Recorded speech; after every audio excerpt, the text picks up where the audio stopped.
Assalamualaikum warahmatullahi wabarakatuh. Nama saya Nilam Cahyati, NIM 19140101003.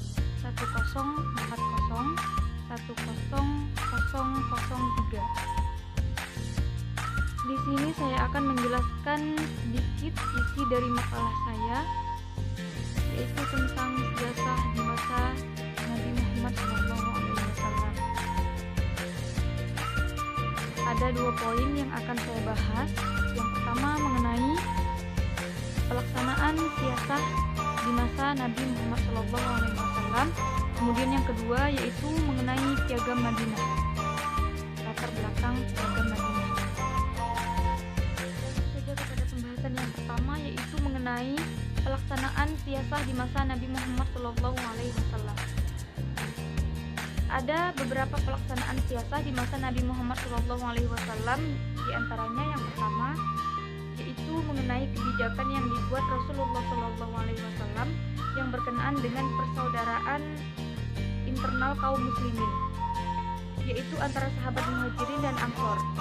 Kebijakan itu merupakan perwujudan dalil suli, yaitu al-ukhuwah al-islamiyah, serta perjanjian eksternal antara muslim dan non-muslim.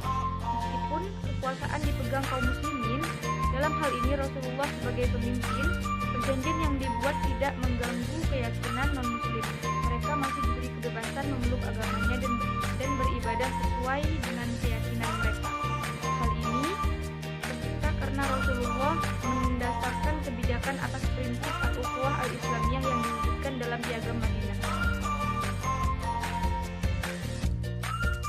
Yang kedua, Rasulullah melakukan beberapa peperangan. Beberapa peperangan yang dipimpin oleh Rasulullah itu sendiri untuk mempertahankan negara dan agama.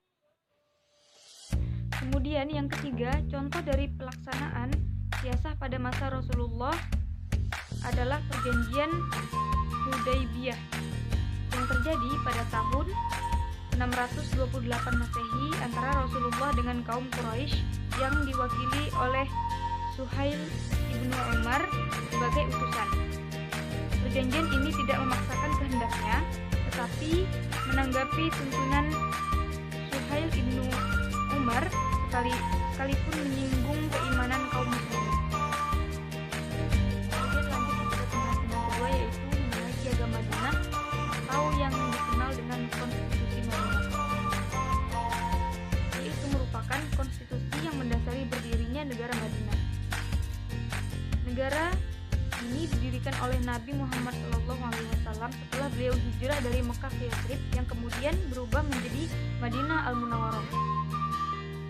Piagam ini mengatur pola hidup bersama antara kaum muslimin di satu pihak dengan orang-orang yang bukan muslim di pihak lain dalam suatu masyarakat yang menjemuk. Lebih tepatnya lagi antara kaum muhajirin dan kaum ansor yang dipimpin oleh Nabi Muhammad SAW dengan beberapa suku penganut Yahudi dan beberapa suku Arab yang menganut paganisme yang menyembah berhala.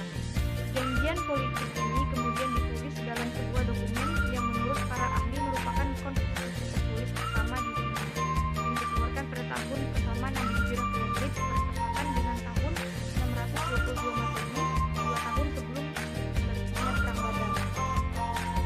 Adapun isi dari konstitusi atau Piagam Madinah ini yaitu di dalamnya berisi tentang kebebasan beragama, hak setiap kelompok untuk mengatur hidup sesuai keyakinan masing-masing, kemerdekaan hubungan ekonomi antar golongan, diakuinya hak milik individu, persamaan setiap warga negara di depan hukum, dan pokok-pokok pikiran lainnya yang mengatur hak individu dalam sebuah negara yang majemuk.